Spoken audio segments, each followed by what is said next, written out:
Келиңиздер. Assalomu alaykum. Алейкум салам. Келиңиздер. Рахмат. Саламатсызбы? Айтылек мырза, биздин компанияга куш келипсиздер. Рахмат. Абдан ыраазыбыз. Менин атым Мирлан. Компаниянын расмий өкүлү болуп эсептелем. Менин кесиптешим Айзада, биздин маркетолог. Так, Айтылек мырза, эми айта кетчү сөз. Жанагы суроолор боюнча биздин кызматкер, компаниянын кызматкери өзүнүн арызын алды. Компаниянын атынан эч кандай сиздин атыңызга дообуз жок. Мындайча айтканда кечириштик десек болот. Ошого бизде бир белегибиз бар эле. Ошону кийгизип коеюн. Калпагыңыз дайым бийик болуп жүрсүн. Ишиңизде ийгилик болсун.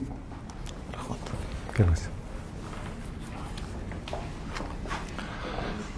Ассаламу алейкум. Урматтуу кыргыз элим. Биз ушу эки тарап сүйлөшүүлөр менен азыр Куликовдун кызматкерлери биздин үстүбүздөн болгон арызын алды. Биз азыр эки тарап сүйлөшүп отуруп бири-бирибизди кечириштик. Мындан ары эч кандай Куликов компаниясынын жана кызматкерлеринин мага эч кандай доосу жок. Бизден дагы эч кандай бул жакта компанияга эч кандай дообуз жок. Мындан ары буша баары ынтымакта болот. Мен дагы эч кандай бир бөлүп жаруу деген менде ой болгон эмес. Болгону менде ушу кыргыз тилин өнүктүрүү максатында иш алып барып келгем.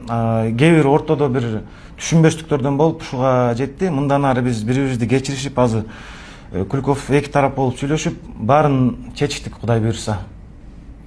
Жакшы, анда мындан кийин мындан ары Кыргызстаныбыз дайыма өнүксүн, өсүп өнсүн. Куликов компаниясы дайым сиздердин кызматыңызда.